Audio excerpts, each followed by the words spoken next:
Cafe coffee day or cafe coffee day ఎలా పిలిచినా కూడా చిన్న చిన్న పట్టణాల్లో ఈ పేరు ఎక్కడ కనిపించుండకపోవచ్చు. కానీ క్యాపిటల్ సిటీస్లో, మేజర్ సిటీస్లో ఈ కాఫీ బ్రాండ్కి ఒక ప్రత్యేకమైన క్రేజ్ ఉంటుంది. ఎక్కువగా రిచ్ క్లాస్ పీపుల్ ఎంజాయ్ చేసే కేఫ్ కాఫీ డే అనేది విజి సిద్ధార్థ అనే ఒక వ్యక్తి నిర్మించిన కాఫీ బిజినెస్ ఎంపైర్. 1996లో లోకల్ కాఫీ బిజినెస్గా బెంగళూరులో మొదలైన ఈ కెఫే కాఫీ డే అంచెలంచెలుగా ఎదుగుతూ 140కి పైగా పట్టణాల్లో 1500కు పైగా కాఫీ ఫ్రాంచైజీలను ఏర్పాటు చేసి కొన్ని వందల కోట్ల రూపాయల కాఫీ సామ్రాజ్య వ్యాపారంగా మారింది. కాఫీ ద్వారా ఇంత పెద్ద వ్యాపార సామ్రాజ్యాన్ని స్థాపించిన విజి సిద్ధార్థ విజన్ని ఎంతో మంది ఆదర్శంగా తీసుకున్నారు. అయితే 2018 వరకు కాఫీ డే అనేది పైకంతా బాగానే ఉన్నట్టుగా కనిపించింది. కానీ 2019లో 10,000 కోట్ల రూపాయల అప్పుల ఊబి నుంచి కంపెనీని బయటికి తీసుకురాలేక విజి సిద్ధార్థ ఆత్మహత్య చేసుకున్నాడు. దాంతో కాఫీ డే ఫ్యూచర్ ఏంటి, కంపెనీ మీద ఆధారపడ్డ 20,000 మంది ఉద్యోగుల భవితవ్యం ఏంటి, విజి సిద్ధార్థ చేసిన 10,000 కోట్ల రూపాయల అప్పు ఎవరు తీర్చాలి అనే సందేహం ప్రతి ఒక్కరిలో కలిగింది. దాంతో కాఫీ డే కథ అక్కడితో ముగిసినట్టే అని అందరూ అనుకున్నారు. కానీ వారి భార్య మాలవిక హెగ్డే అలాంటి కష్టకాలంలోనే కంపెనీ బాధ్యతలని తన మీద వేసుకున్నారు. అప్పుల భారాన్ని భర్త భరించలేక ఆత్మహత్య చేసుకుంటే భార్య మాత్రం ఆ భారాన్ని ఎలా తట్టుకుంటుందని అందరూ ఎగతాళి చేశారు. ఒకవైపు భర్త మరణం బాధిస్తున్నా కూడా మరోవైపు కంపెనీని నిలబెట్టాలన్న పట్టుదలతో విజి సిద్ధార్థ భార్య మాలవిక చేసిన కృషిని ఎంత పొగిడినా తక్కువే అవుతుంది. కంపెనీ మీద ఉన్న అప్పుల భారాన్ని తగ్గించేలా మాలవిక తీసుకున్న ప్రతి నిర్ణయం పనిచేసింది. ఆ 10,000 కోట్ల రూపాయల అప్పుని కొద్దిగా తీరుస్తూ ఆమె కంపెనీని ఓవర్ డ్రాఫ్ట్ నుంచి బయటికి తెచ్చారు. కాఫీ డే కథ ముగిసింది అనుకున్న వారిని ఆశ్చర్యపడేలా ఆమె కంపెనీని మళ్లీ తిరిగి నిలబెట్టారు. కనుక ఈ పూర్తి విషయాలను చాలా స్పష్టంగా తెలిపే ప్రయత్నమే ఈ వీడియో. అసలు కెఫే కాఫీ డే ఎలా మొదలైంది, విజి సిద్ధార్థ కెఫే కాఫీ డేను ఎలా డెవలప్ చేశారు, సక్సెస్ఫుల్ బిజినెస్ మోడల్గా రన్ అవుతున్న కెఫే కాఫీ డే మరలా అప్పుల ఊబిలో ఎలా కూరుకుపోయింది, విజి సిద్ధార్థ చేసిన తప్పిదాలేంటి, కథ ముగిసింది అనుకున్న కెఫే కాఫీ డేను మాలవిక ఎలా నిలబెట్టారు, భర్త భరించలేని భారాన్ని ఆవిడ ఎలా ఎదుర్కొన్నారు, విజి సిద్ధార్థ మరణం తర్వాత మాలవిక చేసిన అద్భుతం ఏంటి, కెఫే కాఫీ డే ప్రస్తుత పనితీరు ఎలా ఉంది, ఇలా ప్రతి ఒక్క విషయాన్ని చాలా స్పష్టంగా ఇప్పుడు చూద్దాం. ఎంతో ఇన్స్పిరేషనల్గా అనిపించే ఈ యొక్క పూర్తి వీడియోని ఎండ్ వరకు మిస్ కాకండి. సో లేట్ చేయకుండా let's get into the video.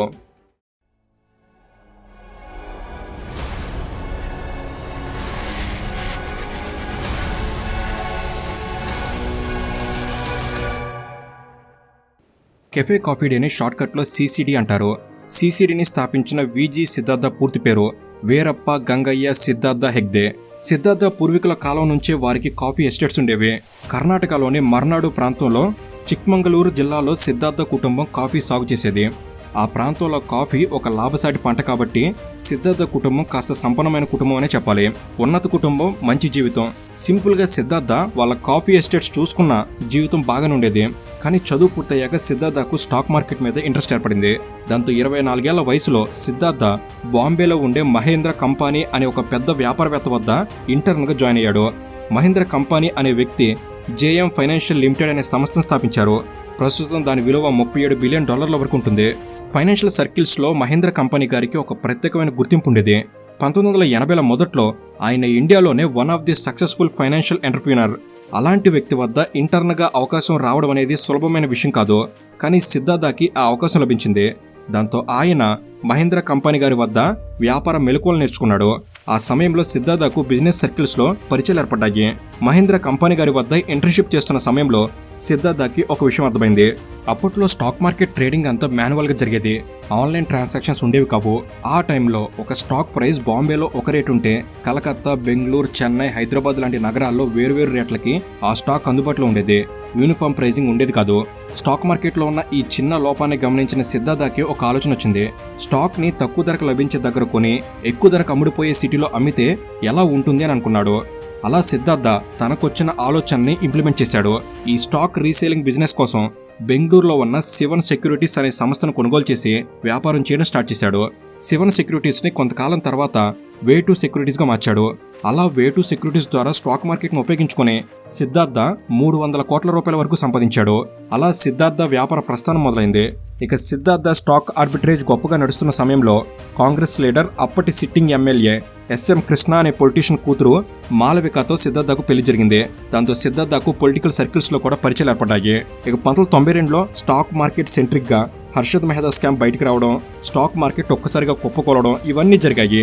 ఆ సమయంలో బెంగళూరు కేంద్రంగా తన వ్యాపారాన్ని కొనసాగిస్తున్న సిద్ధార్థకి పెద్దగా నష్టం జరగలేదు.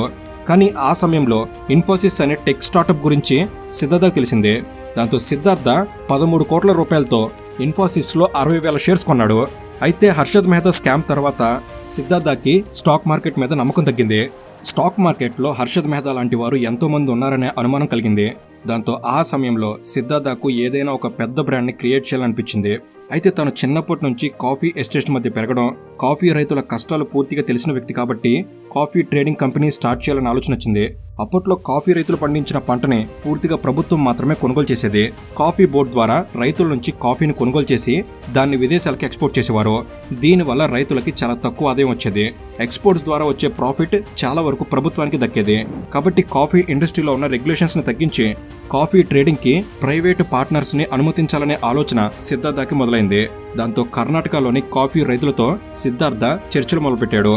ఇదే సమయంలో 1992లో ఇండియాలో ఎల్పిజి రీఫార్మ్స్ కూడా మొదలయ్యాయి. ఆ సమయంలో దేశంలో చాలా సెక్టార్స్ లో గవర్నమెంట్ మోనోపోలీకి తెరపడి ప్రైవేట్ ఇన్వెస్ట్మెంట్లను ఎంకరేజ్ చేయడం మొదలైంది. కాబట్టి కాఫీ ట్రేడింగ్ విషయంలో ఉన్న రిస్ట్రిక్షన్స్ ని కూడా తొలగించాలని సిద్ధార్థ కాఫీ రైతులతో చర్చలు మొదలుపెట్టాడు. ఆ సమయంలో సిద్ధార్థ మామ ఎస్ఎం కృష్ణ పొలిటికల్ గా యాక్టివ్గా ఉండడంతో ఆయన ద్వారా అప్పటి central finance minister Manmohan Singh గారిని కలిసే అవకాశం లభించింది. అలా కర్ణాటకలోని కాఫీ రైతులతో సిద్ధార్థ మన్మోహన్ సింగ్ గారిని కలిసి కాఫీ ట్రేడింగ్ ని కూడా లిబరలైజ్ చేయాలని కోరాడు. లిబరలైజేషన్ ని ప్రభుత్వం అమలు చేస్తుంది కాబట్టి కాఫీకి కూడా ప్రైవేట్ ట్రేడింగ్ చేసుకునేలా అలా అనుమతి లభించింది. ఇక మొదట్లో రైతులు పండించే కాఫీలో 70% పంటని కాఫీ బోర్డుకి, మిగిలిన 30% పంటని ప్రైవేట్ వ్యక్తులకి అమ్ముకునేలా పర్మిషన్ వచ్చింది. దాంతో 1993లో సిద్ధార్థ అమాల్గమేటెడ్ బీన్ కాఫీ పేరుతో ఒక కాఫీ ట్రేడింగ్ కంపెనీ స్టార్ట్ చేశాడు. దీనినే ఏబీసీ ట్రేడింగ్ కంపెనీ అంటారు. ఈ ఏబీసీ ట్రేడింగ్ కంపెనీ ద్వారా సిద్ధార్థ రైతుల నుంచి కాఫీ పంటను కొని కాఫీ క్యూరింగ్ చేసి దాన్ని విదేశాలకి ఎక్స్పోర్ట్ చేసేవాడు. అలా ఏడాదికి 6 కోట్ల రూపాయల టర్నోవర్తో మొదలైన ఏబీసీ ట్రేడింగ్ కంపెనీ ద్వారా సిద్ధార్థకి విపరీతంగా లాభాలు వచ్చాయి. ప్రపంచంలో ఎక్కువగా కాఫీ బ్రెజిల్ నుంచి వస్తుంది. కాకపోతే బ్రెజిల్లోని కాఫీ తోటల ఉత్పత్తి అక్కడి వాతావరణం మీద ఆధారపడి ఉంటుంది. బ్రెజిల్లో ఒకవేళ వాతావరణం సహకరించకపోతే కాఫీ ప్రొడక్షన్ తగ్గుతుంది. దాంతో ఇండియన్ కాఫీకి డిమాండ్ పెరుగుతుంది. సాధారణంగా ప్రతి కేజీ మీద ఏబీసీ ట్రేడింగ్ కంపెనీకి 25 నుంచి 30 రూపాయల లాభం వచ్చేది. కానీ బ్రెజిల్ నుంచి కాఫీ ఎక్స్పోర్ట్స్ తగ్గితే ఆ లాభం మరింత పెరిగేది. కాబట్టి ఏబీసీ ట్రేడింగ్ కంపెనీ ద్వారా కూడా సిద్ధార్థకి విపరీతంగా లాభాలు రావడం మొదలైంది. కానీ సిద్ధార్థ కేవలం కాఫీ ట్రేడింగ్ లోనే ఆగిపోవాలనుకోలేదు. ఎందుకంటే ట్రేడింగ్ అనేది చాలా వాలటైల్ ఉంటుంది. ప్రపంచ దేశాల్లో జరిగే అనేక విషయాలు ఎక్స్పోర్ట్స్ ని, ఇంపోర్ట్స్ ని ప్రభావితం చేస్తాయి. కాబట్టి 1995-96 ఆ సమయంలో సిద్ధార్థకు ఇండియాలో ఒక మంచి కాఫీ బ్రాండ్ ని క్రియేట్ చేయాలన్న ఆలోచన వచ్చింది. ఆ సమయంలో కప్పు కాఫీ 25 రూపాయలకు అమ్మాలనేది సిద్ధార్థ ఆలోచన. కానీ ఆ సమయంలో కప్పు కాఫీ కేవలం 5 రూపాయలకి దొరికేది. కాబట్టి 25 రూపాయలు ఇచ్చి ఎవరు కాఫీ తాగుతారు అని అందరూ అనుకున్నారు. ఆ సమయంలో ఇండియాలో మంచి కాఫీ బ్రాండ్ కూడా లేదు. అప్పట్లో ఇండియన్ సొసైటీలో కాఫీ అనేది కేవలం ప్రివిలేజ్డ్ పీపుల్ మాత్రమే తాగేవారు. Most of the common people టీకే ఎక్కువ ప్రిఫరెన్స్ ఇచ్చేవారు. కాబట్టి సిద్ధార్థ అనుకున్న కాఫీ ప్లాన్ వర్కౌట్ అవుతుందనే నమ్మకం ఎవరికీ లేదు. దాంతో సిద్ధార్థ ఇంటర్నేషనల్ కాఫీ బ్రాండ్లను స్టడీ చేశాడు. ఆ సమయంలో యూరోపియన్ కాఫీ బ్రాండ్ చీబో సిద్ధార్థను ఎక్కువగా ఇన్స్పైర్ చేసింది. చీబో ఇన్స్పిరేషన్తో ఎక్స్పెరిమెంటల్ గా సిద్ధార్థ బెంగళూరులో ఫ్రెష్ అండ్ గ్రౌండ్ పేరుతో చిన్న చిన్న కాఫీ అవుట్లెట్లను స్టార్ట్ చేసి కాఫీతో పాటు కాఫీ పౌడర్ను కూడా విక్రయించడం స్టార్ట్ చేశాడు. కానీ ఫ్రెష్ అండ్ గ్రౌండ్ కాఫీ అవుట్లెట్లు అనుకున్నంతగా కస్టమర్లను అట్రాక్ట్ చేయలేకపోయాయి. ఆ సమయంలో సిద్ధార్థకి తన కాఫీ స్టోర్స్ కస్టమర్లను అట్రాక్ట్ చేయడంలో ఎందుకు వెనకబడ్డాయి అనే విషయం అర్థం కాలేదు. కాఫీ స్టోర్స్ ని ఎలా డెవలప్ చేయాలని ఆలోచిస్తున్న సమయంలో సిద్ధార్థ సింగపూర్ వెళ్లాల్సి వచ్చింది. సింగపూర్లో సిద్ధార్థకి ఒక కేఫ్ కనిపించింది. అక్కడ కస్టమర్లు తమ ల్యాప్టాప్లతో పనిచేసుకుంటూ కాఫీ తాగడాన్ని గమనించి ఆ కేఫ్లోకి వెళ్లి అక్కడ పరిస్థితిని గమనించాడు. ఆ కేఫ్లో కాఫీతో పాటు ఉచితంగా ఇంటర్నెట్ కూడా ఉంటుంది. కాబట్టి ఉచితంగా ఇంటర్నెట్ వచ్చే ఈ ఐడియాను ఇండియాలో ఇంప్లిమెంట్ చేయాలనుకున్నాడు. అలా 1996 జూలైలో కెఫే కాఫీ డే పేరుతో సెంట్రల్ బెంగళూరులో సిద్ధార్థ తన మొట్టమొదటి కాఫీ స్టోర్ను ఓపెన్ చేశాడు. కానీ 1996లో ఇంటర్నెట్ అనేది చాలా మందికి అవసరం లేని విషయం. అయినా కూడా సిద్ధార్థ స్టార్ట్ చేసిన సిసిడి స్టోర్ సక్సెస్ఫుల్ గా రన్ అయింది. ఉచితంగా ఇంటర్నెట్ ఇచ్చినందుకు కాదు, కానీ అప్పటి వరకు ఇండియాలో ఒక లావిష్ లగ్జరీ కాఫీ స్టోర్ అనేది లేదు. కాబట్టి ప్రీమియం కస్టమర్లను అట్రాక్ట్ చేయడంలో సిసిడి సక్సెస్ అయింది. దాంతో సిద్ధార్థ క్రమంగా తన కాఫీ స్టోర్స్ ని పెంచుతూ వెళ్ళాడు. సిసిడి అనేది సిద్ధార్థ క్రియేట్ చేసిన ఒక బ్రాండ్ మాత్రమే. సిసిడి ఎదుగుతున్న సమయంలోనే తన కాఫీ ట్రేడింగ్ అలాగే కొనసాగింది. దాంతోపాటు వే2 సెక్యూరిటీస్ ద్వారా స్టాక్ మార్కెట్ ఆర్బిట్రేటింగ్ కూడా కంటిన్యూ చేశాడు. మరోపక్క ఇన్ఫోసిస్లో సిద్ధార్థకు ఉన్న 60,000 షేర్స్ అమ్మేయడం ద్వారా తనకి 6 రెట్లు అధికంగా ప్రాఫిట్ వచ్చింది.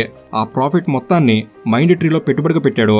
ఇలా సిద్ధార్థ వేరియస్ బిజినెస్ యాక్టివిటీస్ ని అలాగే కంటిన్యూ చేస్తూనే సిసిడిని కూడా డెవలప్ చేశాడు.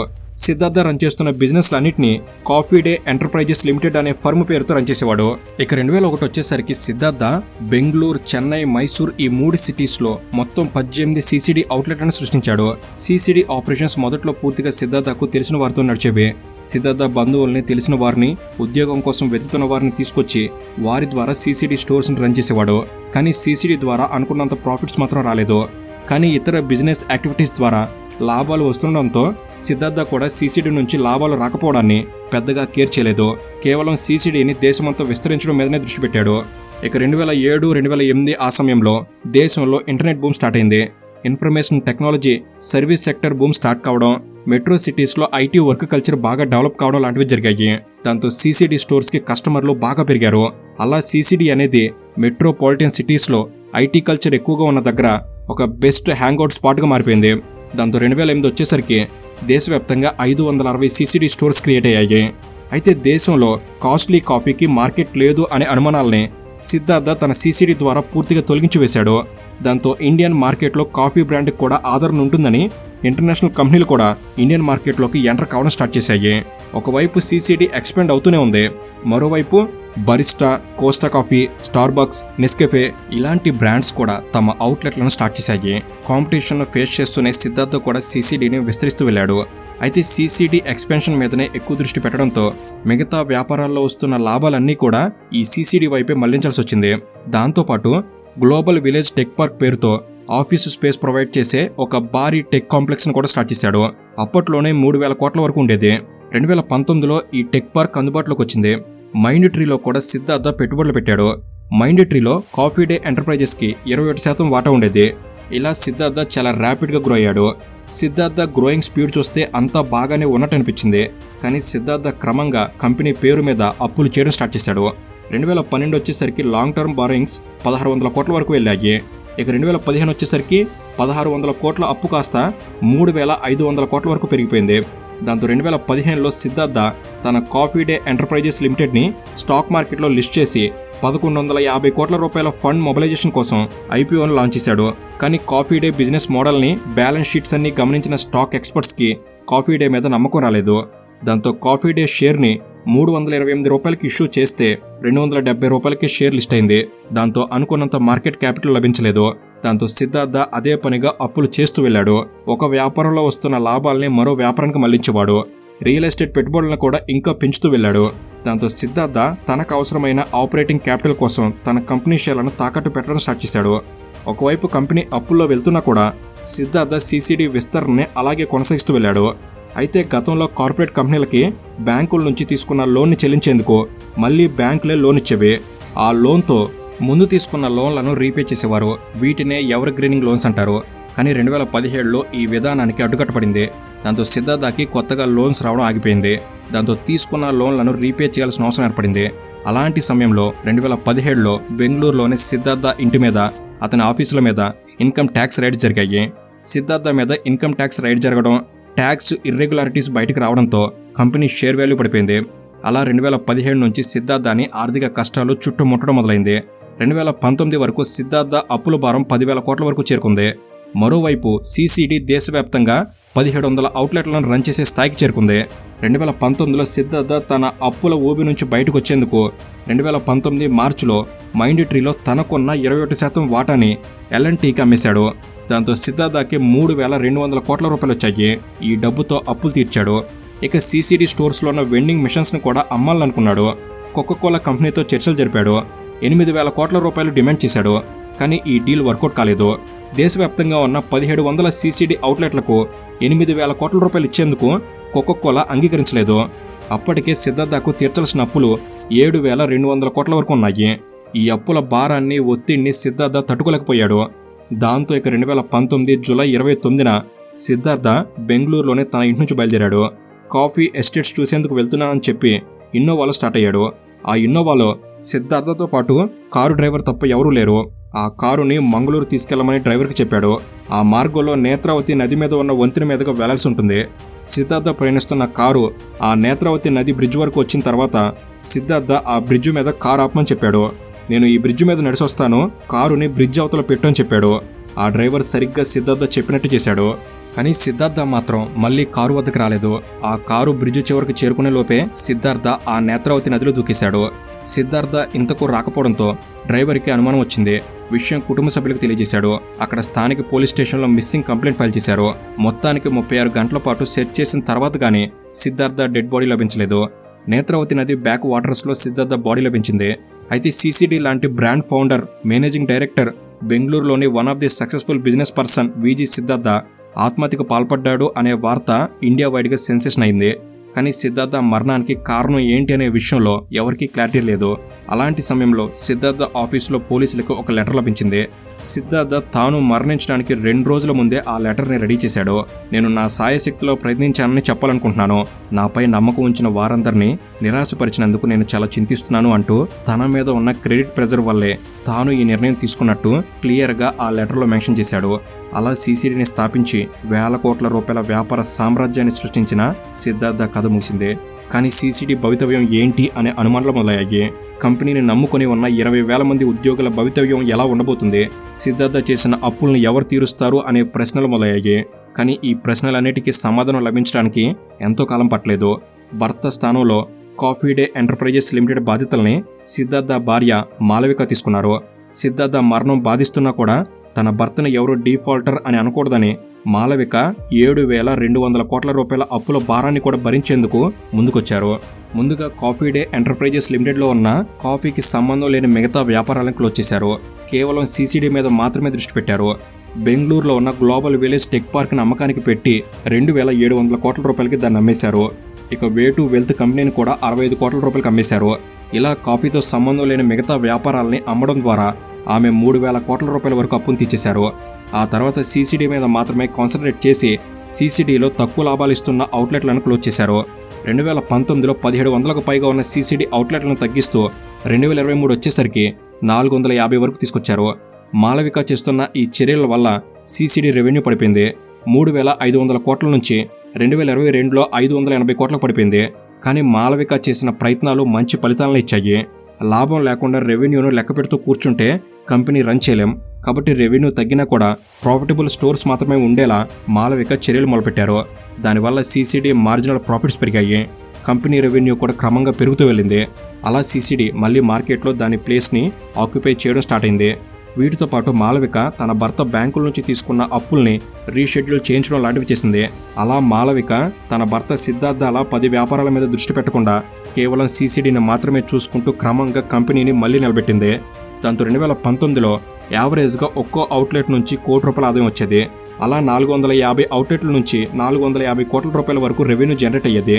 కానీ 2024లో ఒక్కో సిసిడి స్టోర్ యావరేజ్ రెవెన్యూ 1.8 కోట్ల రూపాయలకు చేరుకుంది. అలా కాఫీ డే ఎంటర్ప్రైజెస్ లిమిటెడ్ని మాలవిక గారు మళ్లీ గాడిలో పెట్టారు.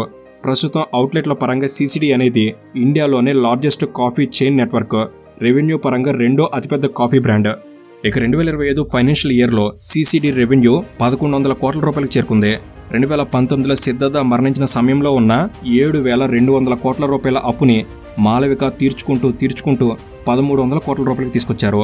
దాదాపు 6,000 కోట్ల రూపాయల అప్పును ఆమె తీర్చేశారు. కాబట్టి ప్రస్తుతానికి సిసిడి మళ్లీ నిలబడిందంటే మాలవిక వల్లే అని చెప్పాలి. అలా ఒక మహిళ తన భర్త చేసిన అప్పుల్ని తీరుస్తూ కంపెనీని కాపాడడం అనేది మామూలు విషయం కాదు. పైగా సిద్ధార్థ ఉన్నన్ని నాళ్ళు ఎప్పుడూ ఆమె పెద్దగా వ్యాపార వ్యవహారాల్లో పాలు పంచుకున్నదే లేదు. మాలవిక తండ్రి ఎస్ఎం కృష్ణ కర్ణాటక ముఖ్యమంత్రిగా కూడా పనిచేశారు. కాబట్టి తండ్రి రాజకీయ మెలకువల్ని, భర్త వ్యాపార మెలకువల్ని రెండింటిని ఉపయోగించి మాలవిక కంపెనీని నిలబెట్టిన తీరు ఎందరో మహిళలకి ఆదర్శంగా నిలుస్తుంది. సిసిడిని నడపడం అనేది కేవలం కాఫీ అవుట్లెట్లను మెయింటైన్ చేయడం కాదు. సిసిడికి 1000 ఎకరాల్లో కాఫీ ఎస్టేట్స్ ఉన్నాయి. అవి కాకుండా సిసిడికి కాఫీ సప్లై చేసేందుకు వేలాది మంది రైతులున్నారు. వీటితో పాటు సిసిడికి ప్రస్తుతం $165 మిలియన్ విలువ చేసే 50,000కు పైగా కాఫీ వెండింగ్ మిషన్స్ ఉన్నాయి. వాటి ద్వారా కూడా సిసిడికి ఆదాయం వస్తుంది. వీటన్నిటితో పాటు సీసీడీ మీద ఆధారపడి 10,000కు పైగా ఉద్యోగులు కూడా ఉన్నారు. కాబట్టి వీరందరి భవిష్యత్తు ప్రస్తుతం మాలవిక మీదనే ఆధారపడింది. ప్రస్తుతానికి సీసీడీ సర్వైవల్ మోడ్లోనే నడుస్తున్న ఒక్కసారి మాలవిక కంపెనీ మీద ఉన్న క్రెడిట్ ప్రెజర్ని పూర్తిగా తీర్చుకుంటే సీసీడీ మళ్ళీ ఎక్స్పాండ్ అవుతుందనే అంచనాలు కూడా ఉన్నాయి. కాబట్టి మాలవిక నాయకత్వంలో భవిష్యత్తులో సీసీడీ ఎలాంటి అద్భుతాలు చేస్తుందో చూడాలి. సో ఇది ఫ్రెండ్స్, ఈ పూర్తి కథ విన్నాక మీకు కలుగుతున్న అభిప్రాయం ఏంటి? తప్పకుండా మీ అభిప్రాయాన్ని కామెంట్స్లో తెలపండి. ఇలాంటి మరెన్నో ఇన్ఫర్మేటివ్ వీడియోస్ ఇక్కడ నుంచి వెంటనే తీసుకురాబోతున్నాం. ప్రతిదీ మీ వరకు చేరేందుకు, ఏది మిస్ కాకుండా ఉండేందుకు తప్పకుండా మన తెలుగు ఛానల్ని సబ్స్క్రైబ్ చేసుకుని బెల్ని రెడీగా పెట్టుకోగలరు. Thank you for watching. Have a good day.